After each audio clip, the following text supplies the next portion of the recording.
Danny Cole pushed his mop across the metal floor and listened to the silence. The east wing of Celestial Accord Station had been empty for 3 years now. No diplomats walked these halls. No alien merchants argued over prices. Just dust, darkness, and Danny. He liked it this way. The station was home to 100 different species from across the galaxy. Humans were just one of many, and not a very important one. The big players were the Vithani, with their mind powers, the Korlax, with their massive trade fleets, and most powerful of all, the Draconari, the Dragon People. They ruled 3-star systems and commanded armies that could burn worlds to ash. Danny had seen Draconari ambassadors walk through the main halls.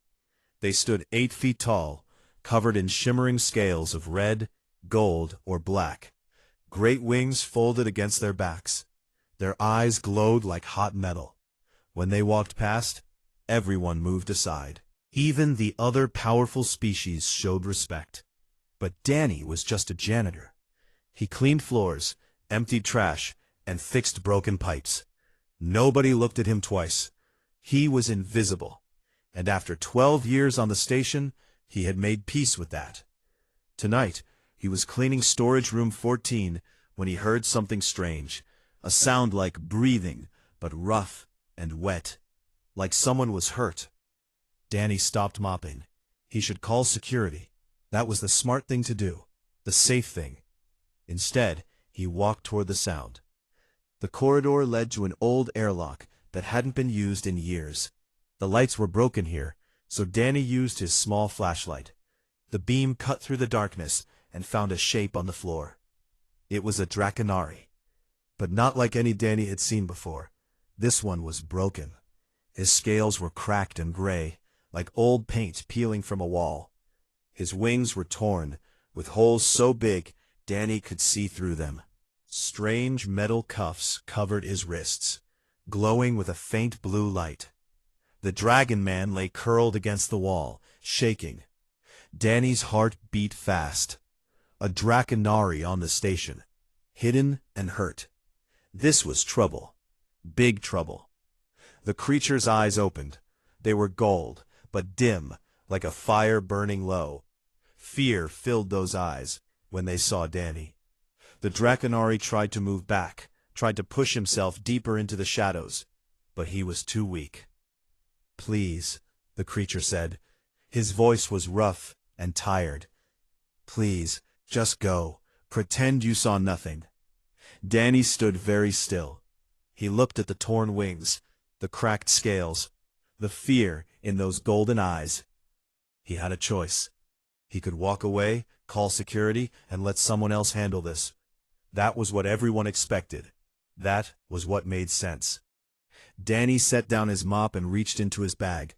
He pulled out his water bottle and held it toward the Dragon Man. "You look thirsty." The Draconari stared at him. Confusion replaced fear in his eyes. He did not take the bottle. "You do not know who I am," the creature said. "Nope," Danny agreed. "But I know what thirsty looks like. Take it." Slowly, with shaking hands, the Draconari took the bottle. He drank deeply, water running down his chin and dripping onto his damaged scales. When he finished, he looked at Danny like he was seeing something impossible. "My name is Valen," the Dragon Man said. "Valen Korath." Danny knew that name. Everyone knew that name. Korath was the family name of the Draconari Emperor. This was one of the princes. But wait, there had been news a few months ago. Something about a prince accused of treason, exiled, declared an enemy of the Empire. "You're the one they're looking for," Danny said. Valen lowered his head. "Yes, I am a traitor, a criminal. They say I plotted against my father, the Emperor. They say I am dangerous." He laughed, but there was no humor in it. "Look at me. I cannot even stand. Some danger I am." "Did you do it?" Danny asked. "The treason stuff?" Valen looked up at him with those tired gold eyes. "No, but that does not matter.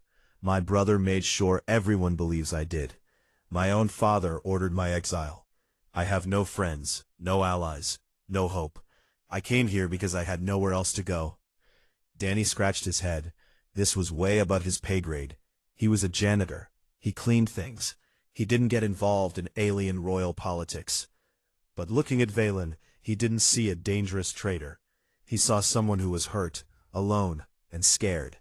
He had seen that look before, in shelters back on Earth, in the eyes of people who had lost everything. Okay, Danny said. Come with me. Valen's eyes went wide. What? There's an old storage room near here. Nobody uses it. You can hide there while you rest. I'll bring you some food. Why? Valen asked. The word came out broken, like he truly could not understand. Why would you help me? You gain nothing. If they find out, you will be punished, perhaps killed. Danny thought about it. It was a fair question. He had no good answer. Because you need help, Danny finally said. And I can help. That's enough reason for me. He helped Valen stand. The Dragon Prince was heavy, and leaning on Danny made his knees shake. But they moved slowly through the dark halls, step by step, until they reached the storage room. Inside, Danny cleared a space between old crates. He found some thermal blankets in a maintenance closet, and made a rough bed. Valen collapsed onto it, his breath coming in short gasps. Rest, Danny said. I'll come back tomorrow with food. Try not to die before then, okay? I don't want to explain a dead dragon to my supervisor. Valen stared at him. For a long moment, he said nothing. Then, very quietly, he spoke. Thank you. Danny shrugged. Don't thank me yet.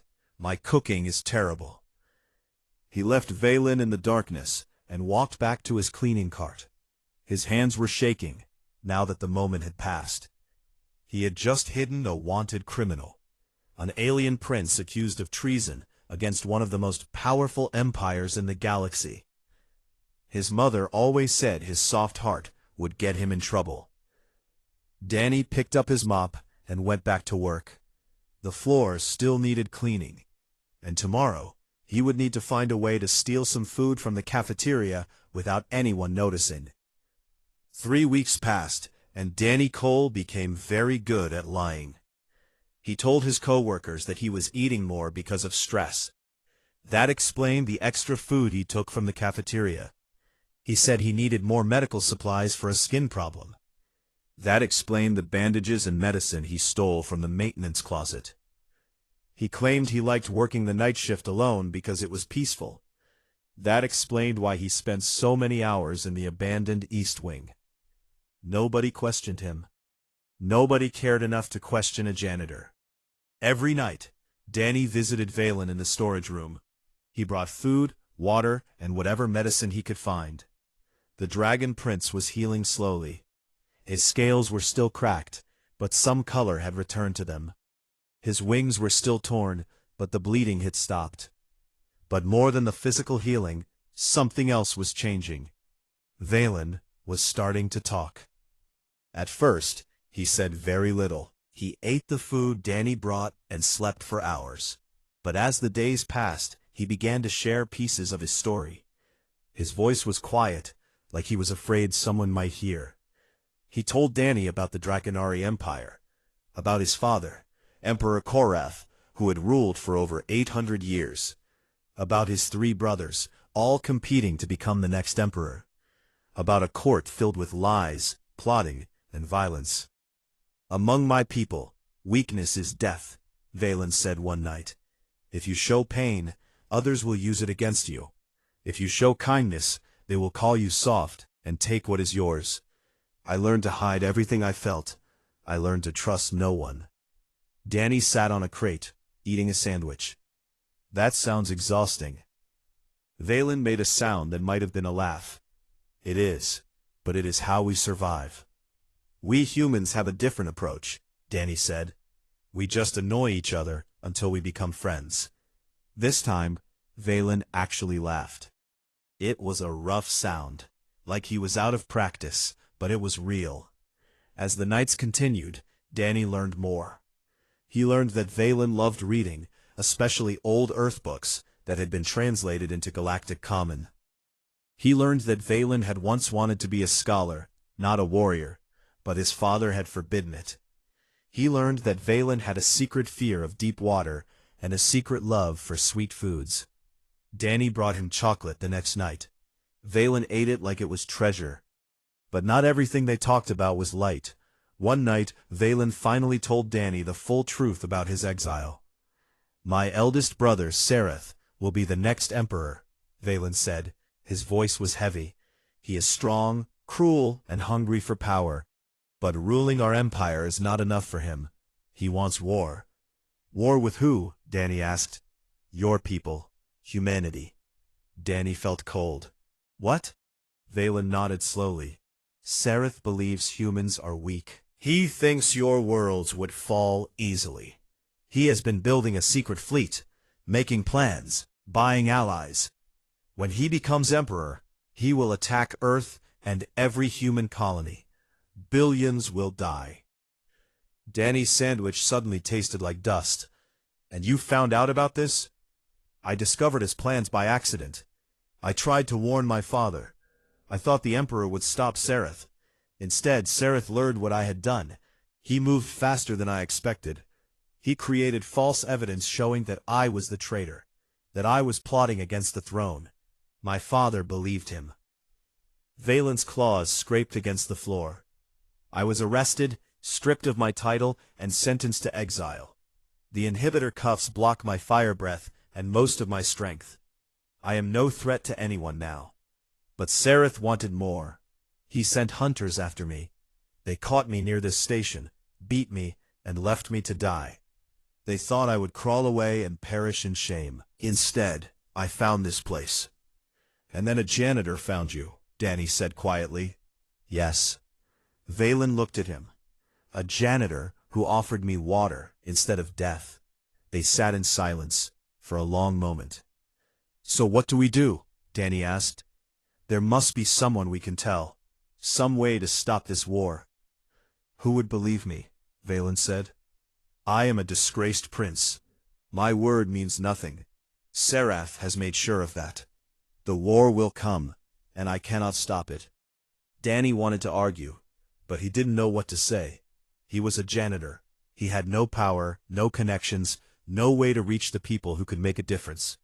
But he wasn't going to give up. Not yet. The next day, Danny was checking his cleaning cart when a hand grabbed his shoulder. He turned and found himself face to face with Lucy Marsh, his supervisor. Lucy was 50 years old, with gray hair and sharp eyes. She had worked on the station for 20 years, and very little escaped her notice. "Danny," she said, "we need to talk." His heart dropped. "About what?" "About why you've been stealing food and medical supplies. About why you spend every night in the abandoned East Wing. About what you're hiding in storage room 14. Danny's mouth went dry. He thought about lying, but Lucy's eyes told him it was too late for that. "Please," he said, "just let me explain." Lucy stared at him for a long moment. Then she sighed. "Show me." Danny led her to the storage room. When Lucy saw Valen, her face went pale. She looked at the cracked scales, the torn wings, the inhibitor cuffs. She looked at the pile of food wrappers and the makeshift bed. "This is the exiled prince," she said, "the one they're searching for."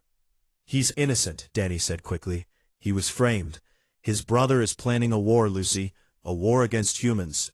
Valen tried to stop it, and this is what happened to him. Lucy looked at Valen. The Dragon Prince met her eyes, but said nothing. He was ready to be turned in, ready to be dragged away and killed.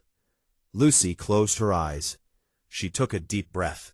"I have a grandson on Earth," she said finally. "He just turned 4 years old." She opened her eyes and looked at Danny. "What kind of food does he like? I can get better stuff than the garbage you've been bringing him." Danny felt something loosen in his chest. He smiled. "He really likes chocolate." Lucy nodded. "I'll see what I can do." She turned and walked away without another word. That night, Danny brought Valen a proper meal that Lucy had prepared. Real meat, fresh vegetables, and a whole bar of expensive chocolate from the diplomatic supply.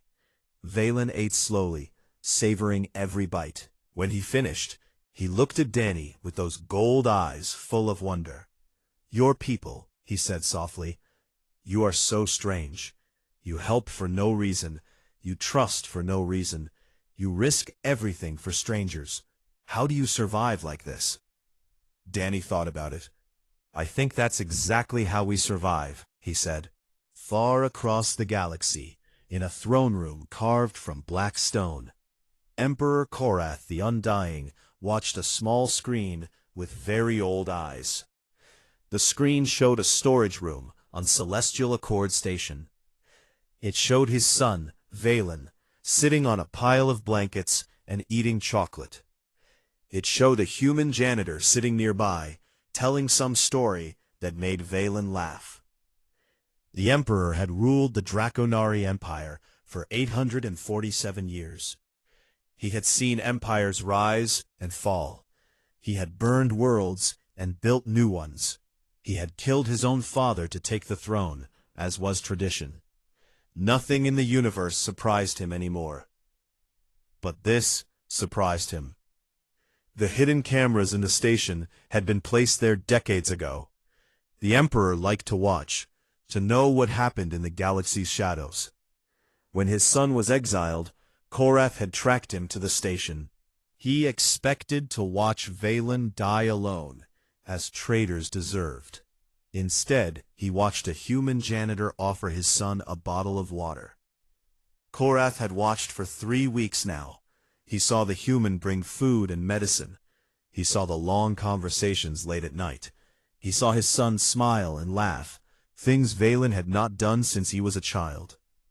The Emperor did not understand. In Draconari culture, the weak were left to die. This was the way of things.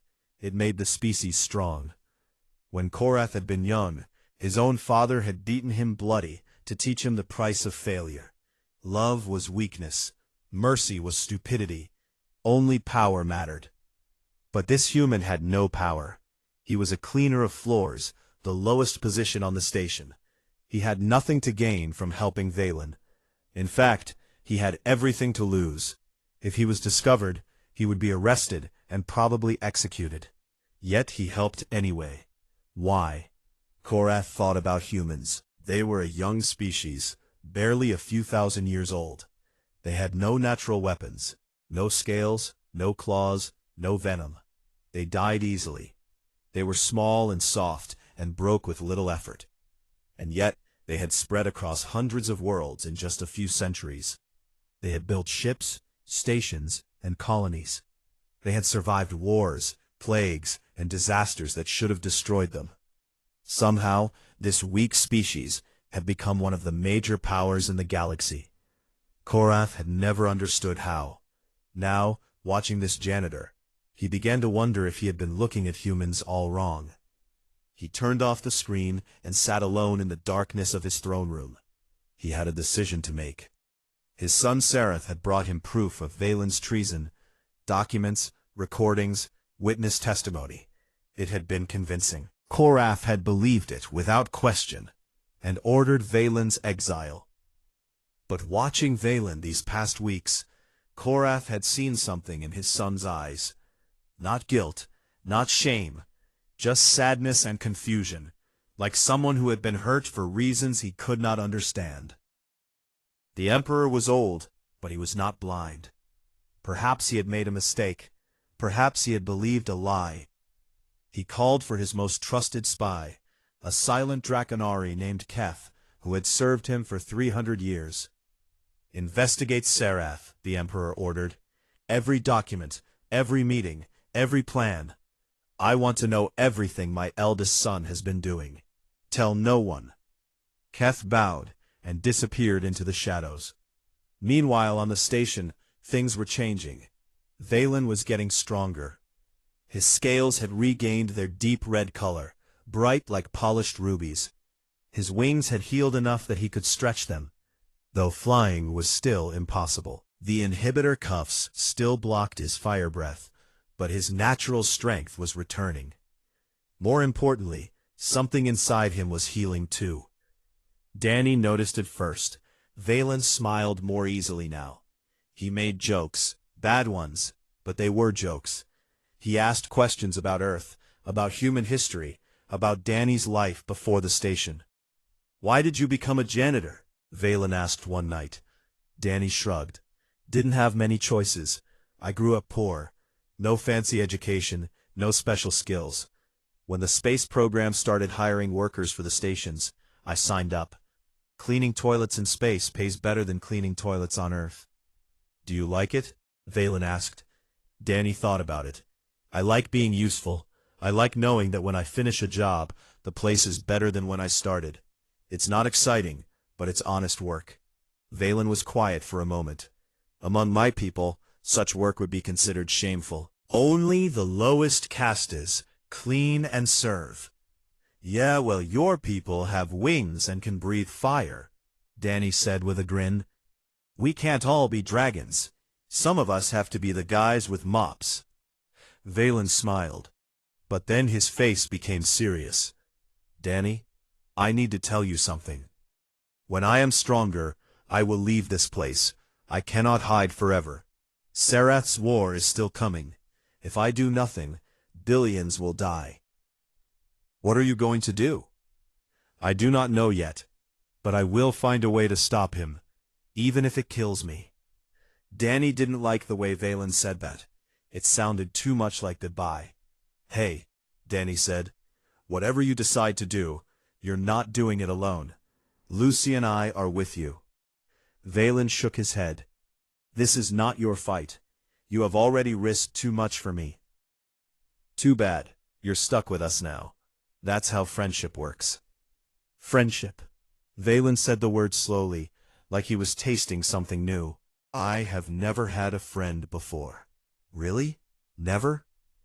"Among the Draconari, we have allies and enemies, deals and betrayals. But friends? No. Such bonds are considered dangerous. They make you vulnerable." Danny snorted. "That's the dumbest thing I've ever heard. Friends are what keep you going when everything else falls apart." Valen looked at him with those golden eyes. "Perhaps that is why humans survive. You are never truly alone." Before Danny could respond, his communicator buzzed. It was Lucy. "Danny, we have a problem. Someone tipped off security. They're coming to search the East Wing in 1 hour." Danny's blood went cold. "How? Who told them?" "I don't know, but you need to move him now." Danny turned to Valen. The Dragon Prince had heard everything. His face was calm, but his claws were digging into the floor. "No," Valen said. "They will find me eventually." "Then we fight," Danny said. "With what? You have a mop. I have no fire. We cannot win." Danny grabbed Valen's arm. "Then we don't win, but we don't give up either. Come on, there has to be somewhere we can go." But before they could move, the door to the storage room burst open. Station security poured in, weapons raised, shouting orders. Danny stepped in front of Valen, his mop held across his body like a shield. "Don't move," a security officer shouted. "Both of you, on the ground now." Danny didn't move. His heart was pounding so hard he could hear it in his ears. This was it. This was where it all ended. But he wasn't going to let them take Valen. Not without a fight. "No," Danny said. His voice shook, but he didn't move. "I'm not moving, and you're not taking him." The security officers looked at each other in confusion. Instead, they found a janitor with a mop, standing between them and their target. Commander Eli Vance pushed through the crowd. He was a big man, scarred from old battles, with hard eyes that had seen too much. "Son," Vance said quietly, "step aside. This is not your fight." Danny looked at him. "Yes, it is." The standoff in the storage room lasted for 10 minutes that felt like hours. Danny stood with his back to Valen, his mop held in front of him like a weapon. 12 security officers faced him with plasma rifles, their weapons humming with deadly energy. One shot would burn a hole through Danny's chest. He knew this, they knew this, everyone knew this. But Danny didn't move. Words spread through the station like fire. A human janitor was defending an alien traitor. Within minutes, a crowd had gathered outside the storage room. Diplomats, merchants, workers, soldiers, all watching through the open door. Commander Eli Vance stood at the front, his face tired and frustrated. "This is your last warning," Vance said. "That creature behind you is wanted by the Draconari Empire. He is accused of treason against one of the most powerful governments in the galaxy. If you continue to protect him, you will be arrested and charged as his accomplice." "Do you understand?" Danny's hands were sweating on the mop handle. "I understand." "Then, stand aside." "No." Vance closed his eyes and sighed. "Why? Why are you doing this? He's not even human. You have no reason to care." Danny thought about that question. He had been asking himself the same thing for weeks. Why did he care? Valen was a stranger, an alien, a member of a species that looked down on humans as weak and unimportant. But when Danny had found Valen in that dark corridor, he hadn't seen an alien. He had seen someone who was hurt and alone, someone who needed help. "He's my friend," Danny said simply. "That's the only reason I need." The crowd murmured. Some laughed, others shook their heads. A few looked at Danny with something like respect.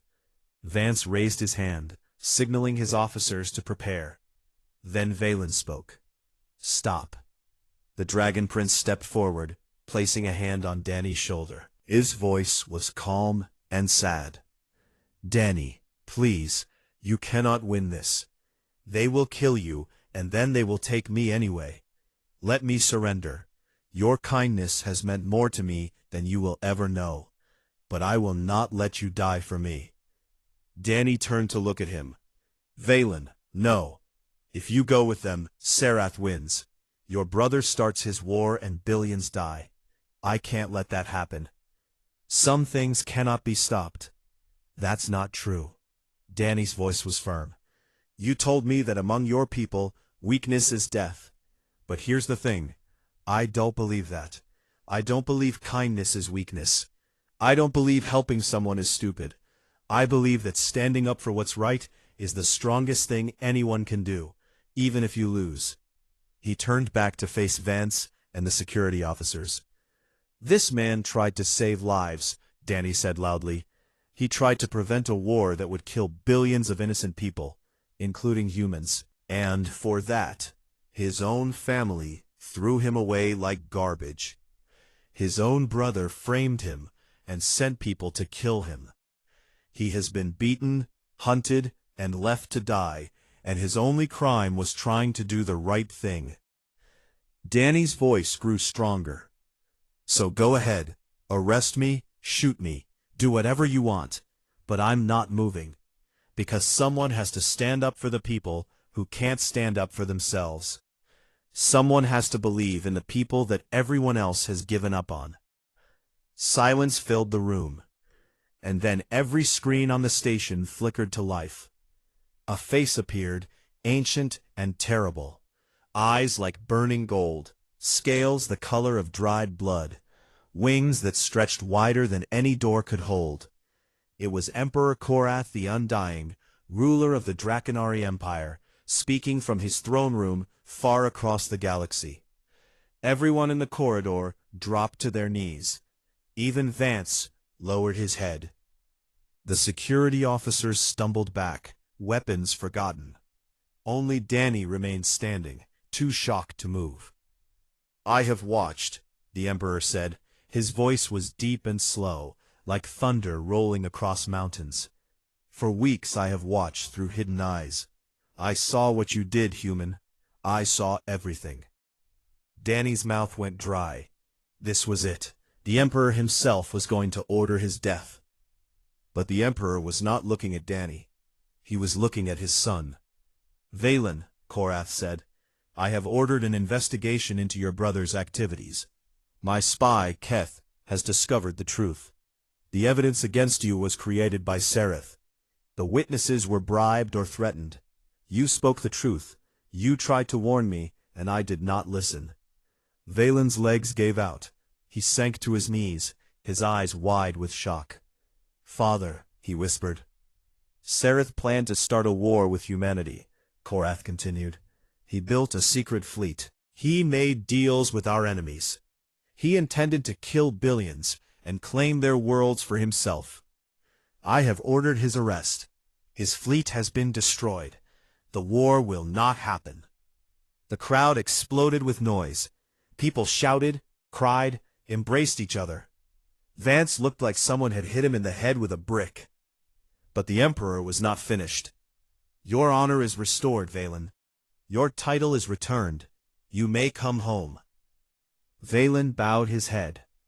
Tears ran down his scaled face, something Danny had never seen before.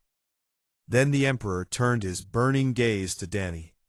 Human, Korath said. Tell me your name. Danny swallowed hard. Danny Cole, sir. I'm a janitor. A janitor. The Emperor seemed to taste the word. You clean floors? Yes, sir. And yet you stood before my son when no one else would. You offered him water when he was dying. You fed him, healed him, and called him friend. You risked your life for a stranger who was not even of your species. Danny didn't know what to say. I just did what seemed right. The Emperor was silent for a long moment. When he spoke again, his voice was softer than before. I have lived for nearly 900 years. I have conquered worlds and destroyed empires. I believed I understood power.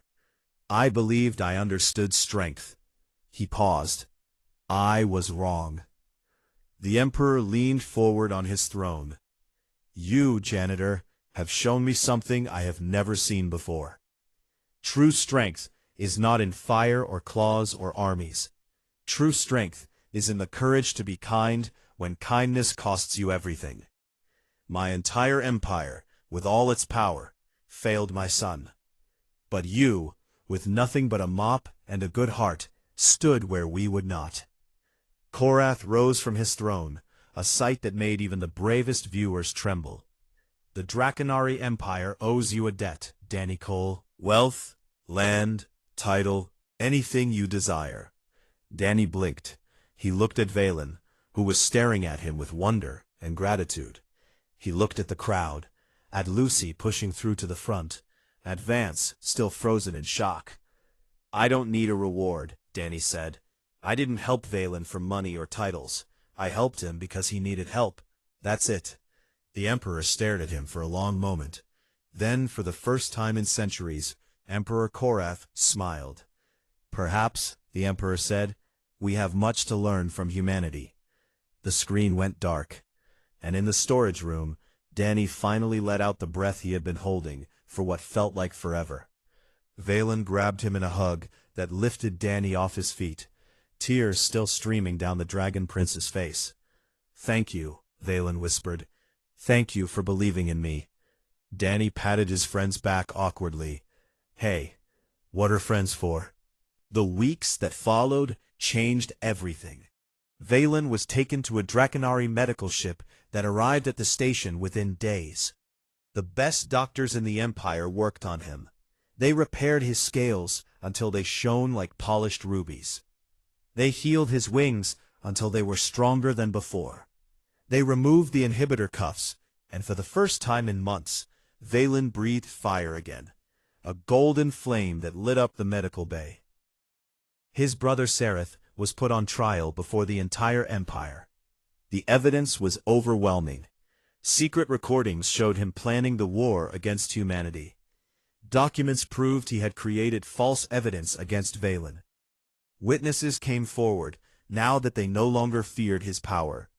Sereth was stripped of his title and imprisoned in a fortress at the edge of Draconari space. He would spend the rest of his long life in darkness, alone with his failed ambitions. The war that would have killed billions never happened. Meanwhile, Danny Cole became the most famous janitor in the galaxy. News of what he had done spread across every world, every station, every ship. The story was told and retold.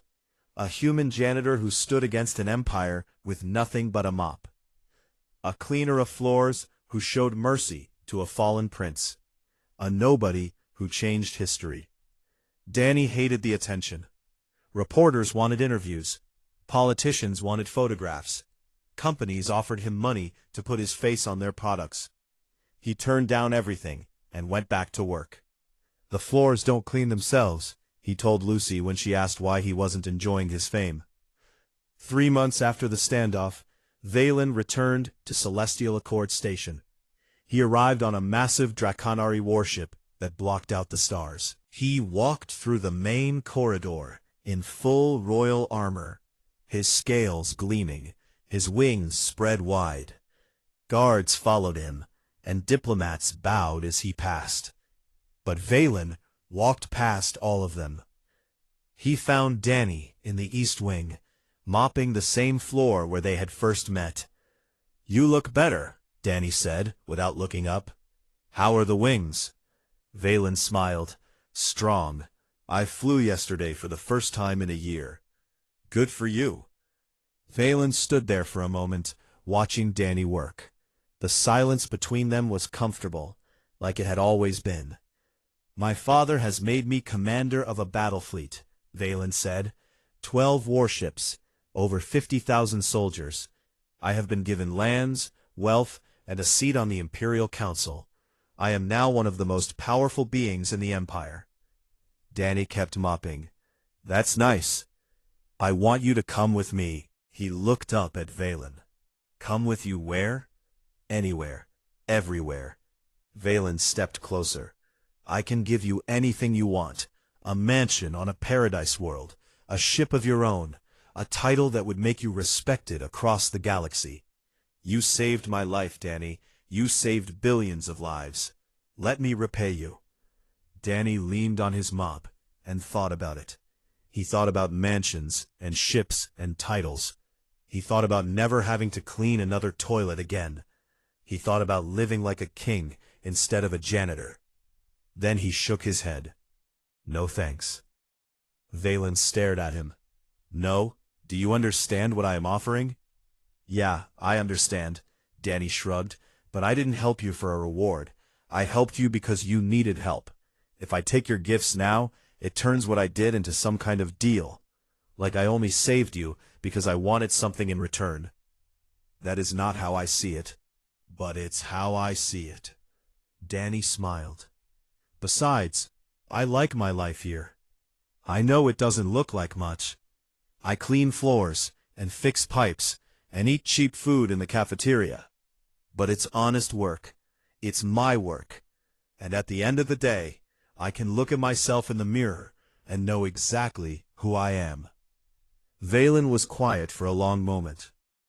"You are the strangest person I have ever met," he finally said. "Probably," Danny agreed. "I do not understand you. I do not understand any humans, really. You are weak. You have no natural weapons, no armor, no fire. You live short lives and die easily. And yet you keep doing things like this. You keep surprising everyone." Danny laughed. "That's kind of our specialty." Valen stepped forward and placed a hand on Danny's shoulder. His grip was gentle, but Danny could feel the strength in those claws. "I will not force gifts upon you," Valen said. "But know this, the first true friend I have ever had, and as long as I live, the Draconari Empire will never harm humanity. I will make sure of it." Danny felt something warm in his chest. "That's a pretty big promise." "It is. But I have learned something from you, Danny Cole. I have learned that kindness is not weakness. I have learned that trust, freely given, can be the strongest force in the universe. I have learned that the smallest person can change history if they have courage in their heart." Valen smiled, and for a moment, Danny saw the scared, broken creature he had found in the dark corridor. That creature was gone now. In its place stood a prince, a commander, a leader. But underneath all the power, the same gentle soul remained. "The galaxy is changing," Valen continued. "Other species are watching humanity now. They are wondering what else you might be capable of. Some fear you. Some admire you. But everyone has started paying attention. Danny scratched his head. Because of me? Because of what you represent? You showed the universe that humans do not abandon those in need. You do not measure kindness by what you might receive in return. You help because helping is right. That terrifies some species. It confuses others, but it inspires many. Valen stepped back and spread his wings. They caught the light, shimmering red and gold. Goodbye, Danny Cole. I must return to my duties. But I will visit when I can. And if you ever need anything, anything at all, send word to me. I will come, no matter where you are. Danny nodded. Same goes for you. If you ever need a friend, or a place to hide, or just someone to talk to, I'll be here. Probably mopping floors. Valen laughed. Then he turned and walked away, his guards falling into step behind him. He did not look back. Danny watched until the Dragon Prince disappeared around the corner. Then he picked up his mop and went back to work.